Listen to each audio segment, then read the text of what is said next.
start then. Let me just a little intro about how everyone begins. Lasan Kromah, and welcome to the podcast.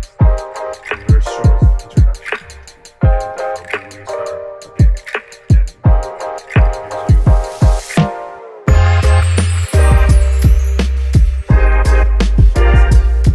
whatever it is.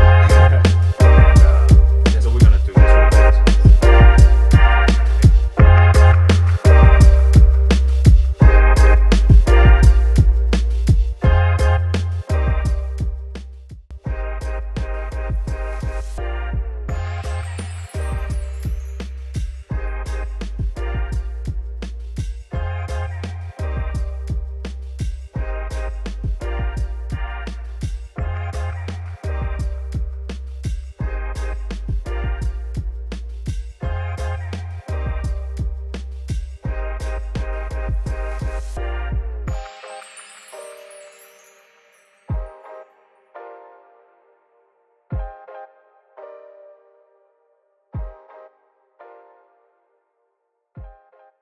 Welcome back, Lasan Fair. This is Tim. This is Aaron. So it's been a long time, right? Yes. It's really hard to invite another good players in Taiwan. So today we're gonna have a very special guest on our show. Let's welcome Lasan Kromah. Thank you for having me. So yeah, before we start, can you just introduce yourself a little bit, like your background story? I'm originally from Maryland, Greenville, Maryland, and went to Eleanor Roosevelt High School. My first 3 years of school, went to George Washington University, and ended up transferring my last year to UConn. Oh, okay. Yeah, so I had an extra grad year, and that last year ended up winning the national championship in 2014. So that was one of the big monumental moments of my basketball career. Yeah. And my first year pro started out in Hungary, and now I'm here in my 11th year in Taiwan. So it's been a long journey. Yeah, it's a long journey. Yeah. But yeah, I think it's rare to see a basketball player going to a master school, right, Aaron? Yeah.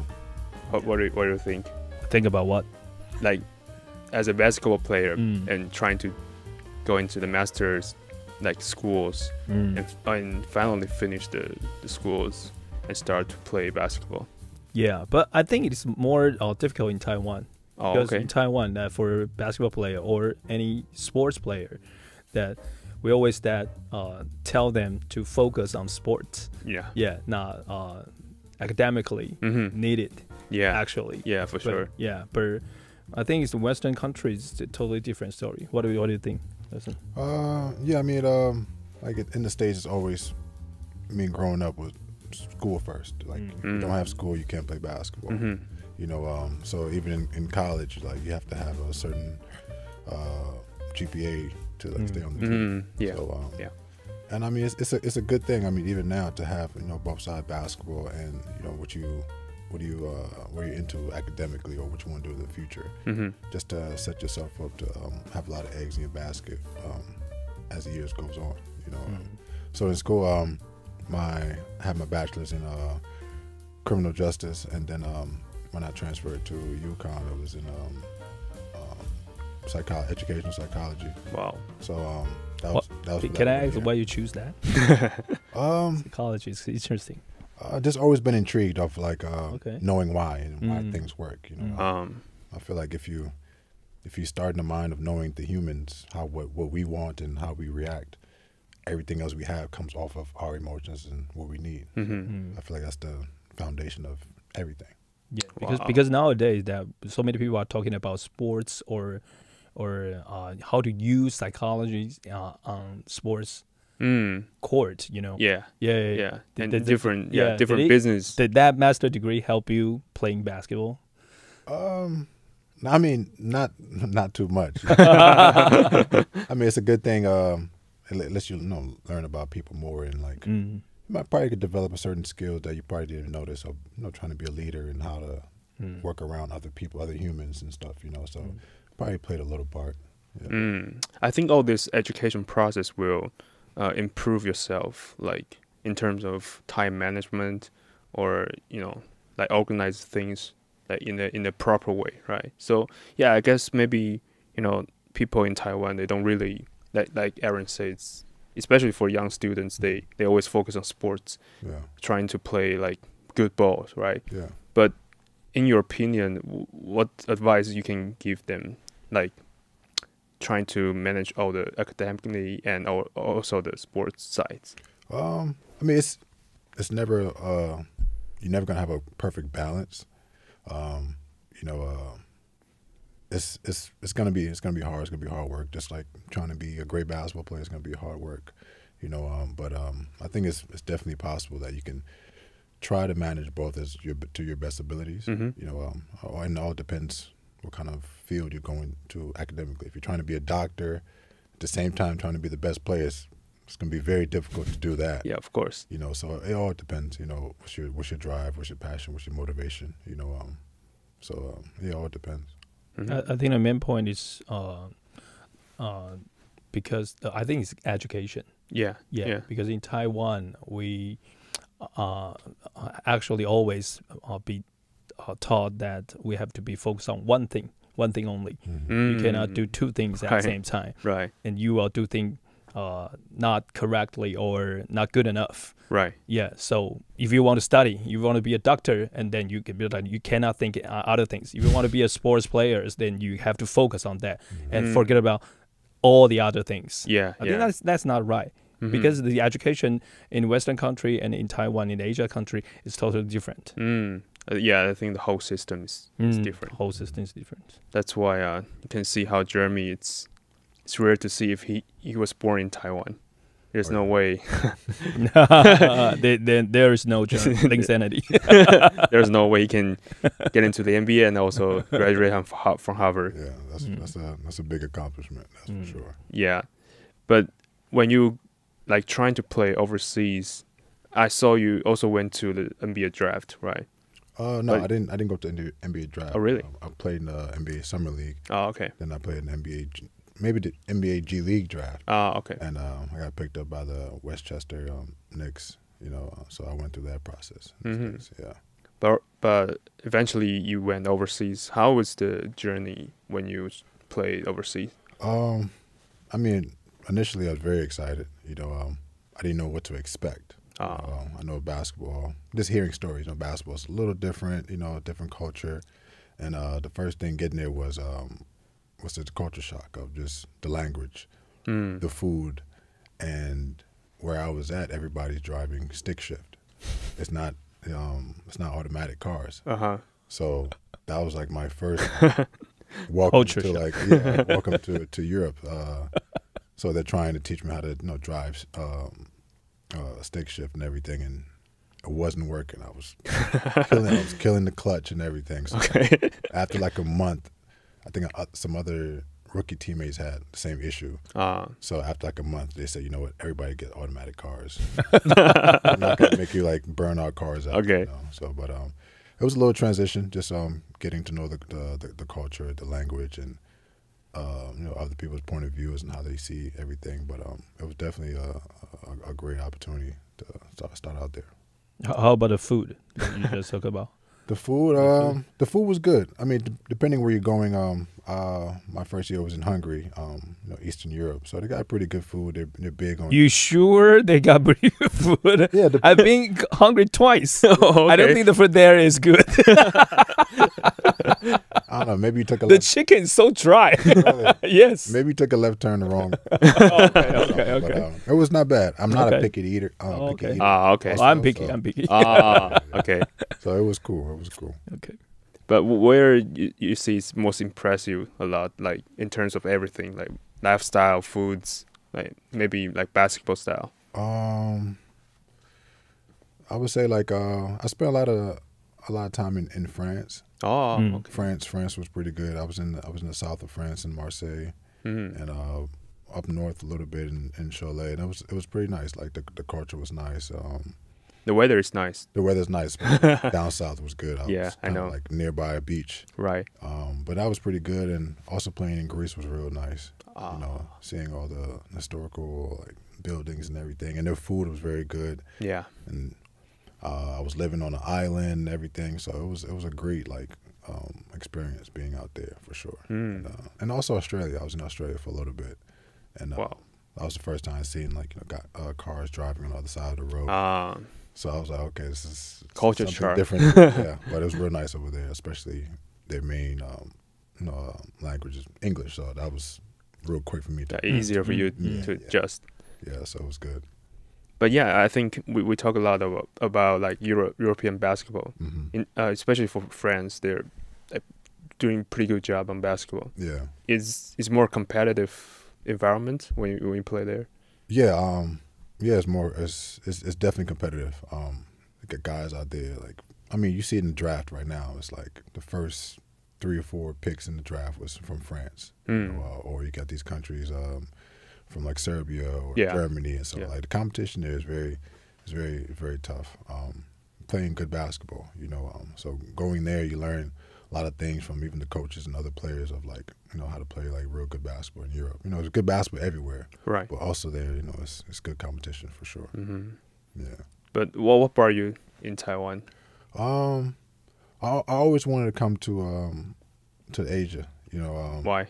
I don't know. Just seeing, just from being younger, just like seeing everything about this Asia. It's like so far away from where I'm from. Yeah. You know, everything from China to Taiwan to Thailand to everything. You know, and I wanted to kind of tap in this market and see how it is. And since I've been here, it's been great, and I feel like I made a great decision. You know, coming here from last year. But there are so many countries in Asia. Do you try to content different countries before you came to Taiwan? Well, I mean, after Spain, before I came to Taiwan, this opportunity came up, you know, from my agent. You know, I didn't know too much about Taiwan, but just, you know, doing my research and everything about it, like I've heard good things. And like the year prior, I think the White Harbor was here. So, you know, that definitely gave a little buzz, especially on, you know, the western side about, you know, Taiwan, bring a little light to it. So this opportunity came up, you know, so a great, you know, segue for me to come in and try to figure out, you know, this market and this, you know, how basketball is played over here. So I feel like it was a good opportunity. Do you have any culture shock when you first came here? Like, first, talk about the food. The food. The food was number one. Number one. Oh, really? For sure. Okay. You know, different food, just going to the markets, you know. Then the one thing I didn't like was the stinky tofu. Oh, stinky tofu. Still. Yeah, so when I see now, I was like, oh, yeah, it's different. And also, it was my first time experiencing earthquake. Oh, okay. Yeah, so I think my third day here, I felt a little, I said, nah, this. In hotel? No, in the apartment, yeah. Apartment, oh, okay. So I'm just like, this is different. You know what I'm saying? Yeah. Like, it's not normal seeing the floor move, the windows move.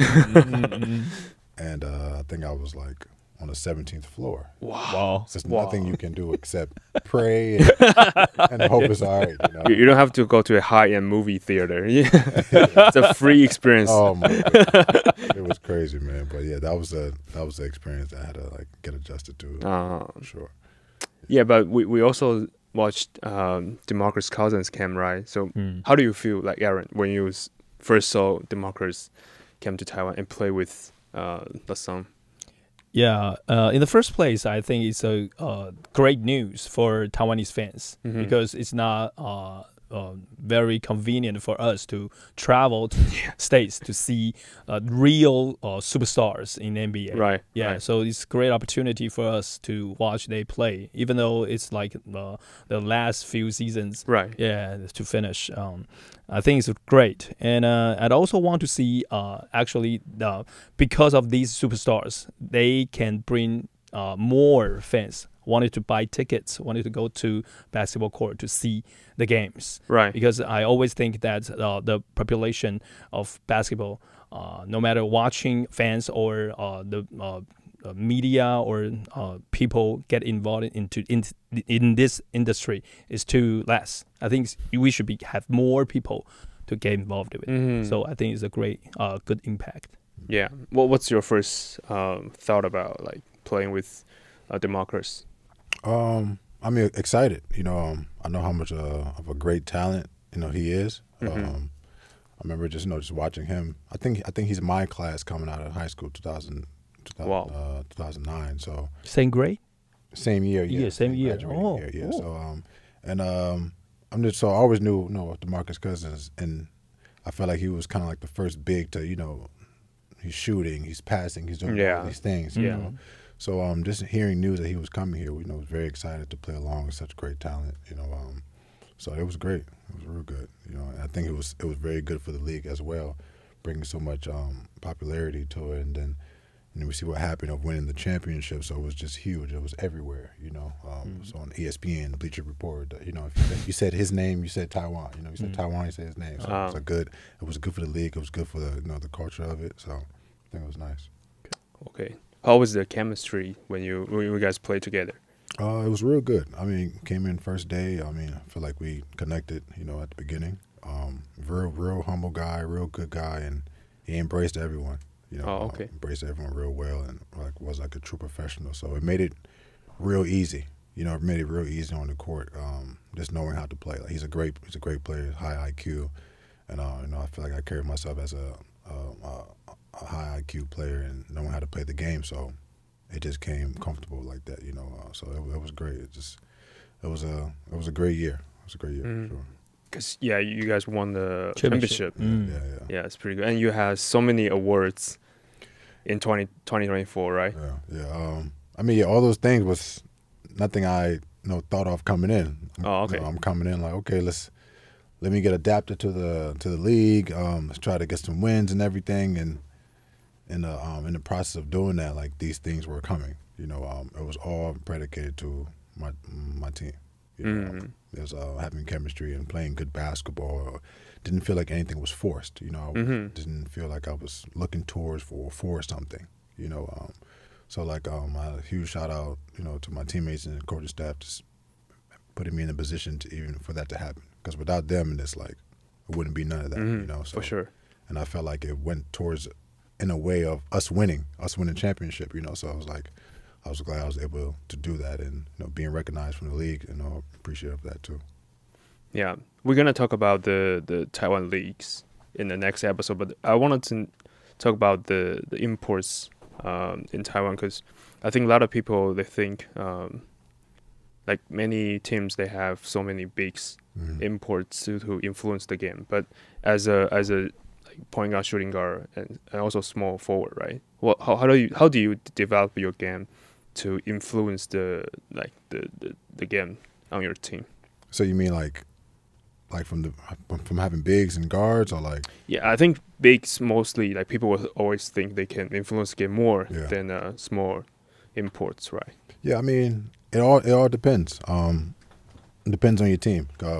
We're in a league where it's only 2 imports on the court. Yeah. So that means having 2 imports, depending who they are, you need to balance that out. If you're going to have 2 big imports, the majority of the time, you got to have balance out with the guards. If you have a big and a guard, then certain type of personnel you need around that.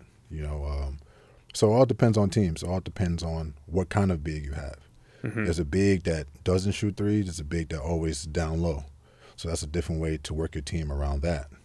Having a big down low, that means there's not much space for people to drive, maybe not too many times. Yeah. You have a pop-out 5, the lane's open, depending what kind of team you have, a fast-paced 5-out kind of team, then it works for you. So it all depends on personnel and who's on your team and how you construct your team for what kind of import you think is good for your team.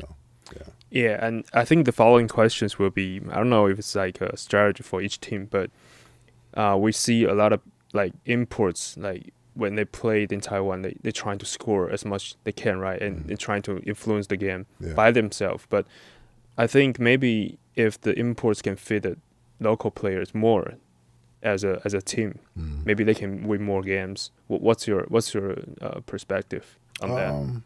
Because of course, because imports, they are individually like better than average like local players, right? So they can score easily. Yeah, I mean, it all depends. I don't know how many minutes is in a 48-minute game. Yeah.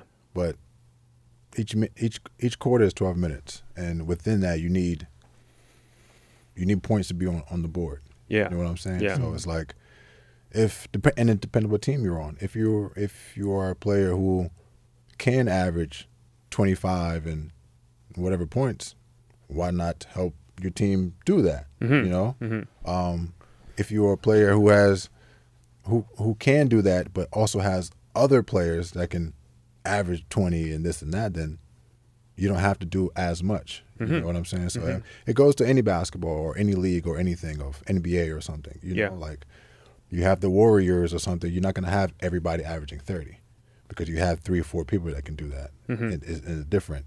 If you have a team where not everybody can average 20, then we need somebody to pick up the slack for maybe somebody who's just not there yet or still developing, or maybe just in this game I need to, and it goes vice versa. You know, like if an import is not scoring that well that game, then of course the points has to come from somewhere else, maybe local, maybe the other import. But it's a good thing to have a import who can help the team out if it's scoring. It might be rebounding, it might be assist, it might be playmaking. All depends what the team needs. You know, so it's all different. I think the main thing will be like how to balance all these elements. Yeah, for sure. How to balance it out and see what kind of players you have, people's strength, people's weakness. You know, are you a 3-point shooting team, or your driving team, or your fast team, down low team? It all depends. So based on that thought, can you take your current team for an example?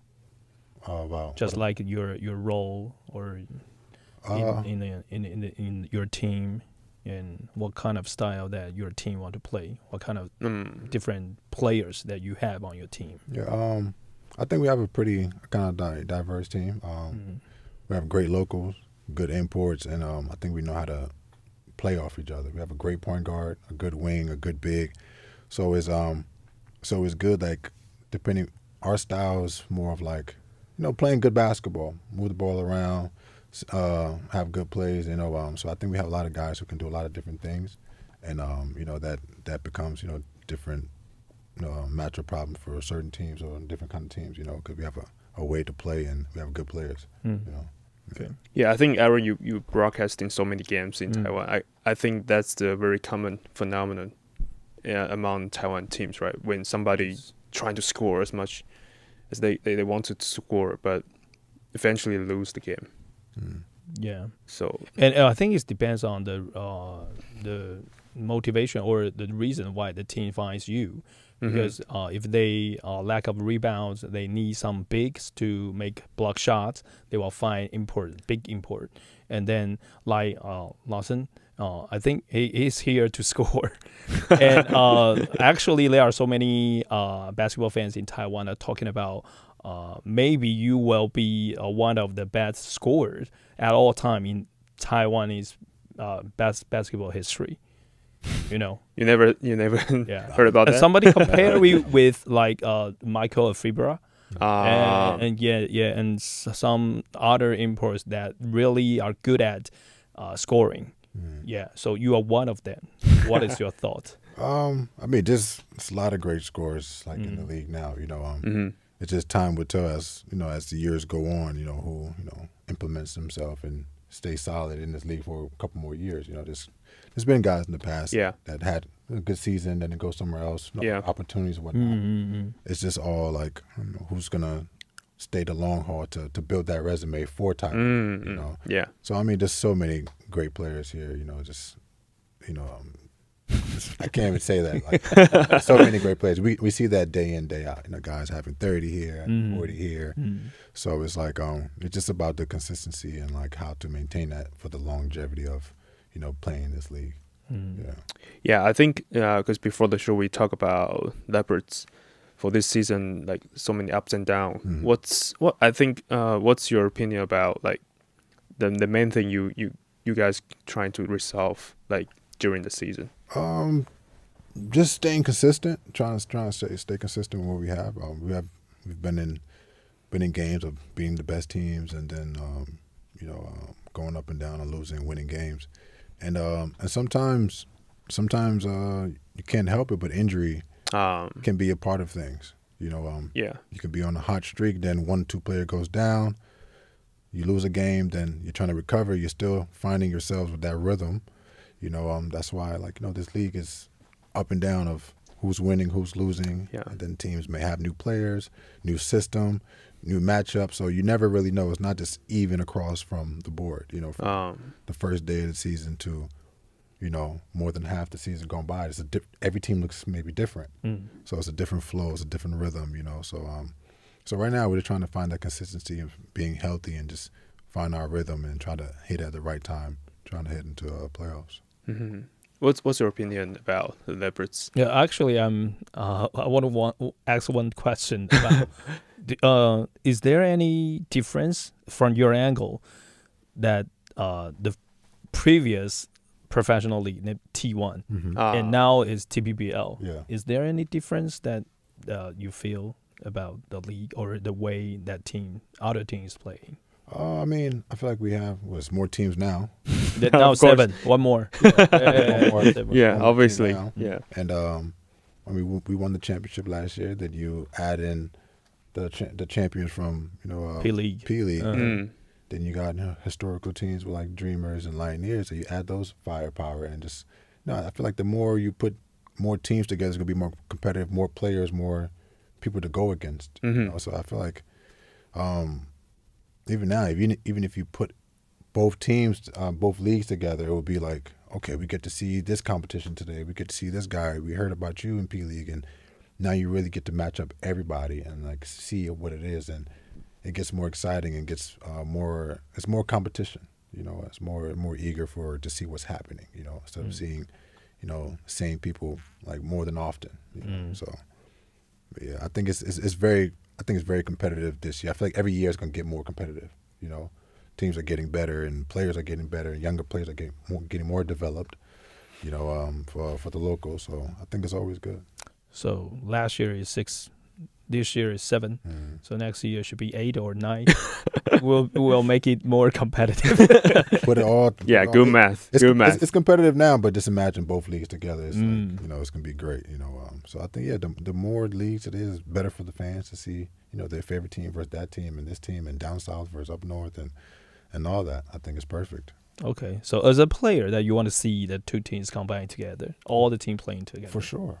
You always want that. You always want the best competition in the same place. You want to play with the best players. Exactly. Okay. Always. Yeah, because I'm pretty sure you also follow some P leagues teams in Taiwan. So pretty sure they have also like good players on the team. So good players. The Pilots are doing well. They win the ESL. Yeah. Imagine them in our league. Did you watch the ESL games? Yeah, I watched them. Oh, nice. Yeah. So imagine them in our league, and that's more competition. And Ghost Hogs, the Braves, and Steelers, all those teams put together is, it's great. Because they have great talent on their team as well, and we're not getting that. We're not getting that feel for them because they're in a different league. Yeah. They also do a very good job, like in other teams. Yeah. They don't have to prove themselves anymore, right? So you guys just can't have a good matchup. Yeah, I think it would be great.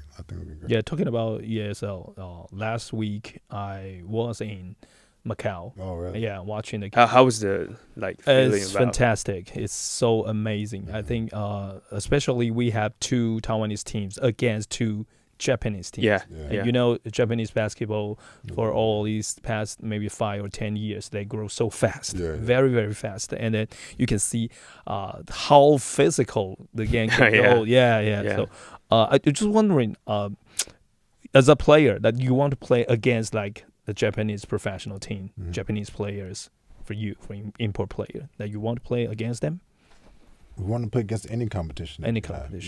You get to test out. Especially the champion will have $1 million. That doesn't hurt. But playing basketball and being a competitor, like the one thing, you hear somebody's the best of the best team, you want to go test out and see if it's true. So like you have that on a consistent basis. You're going to get better within yourself as well. So you always want that. Being a competitor, you always want to compete against the best. Nice. Yeah, I guess we're going to have end the show here, and we're going to have like more interesting questions on the upcoming episode. So yeah, see you next next episode. Yeah, Okay. Okay. See you. 'Cause you're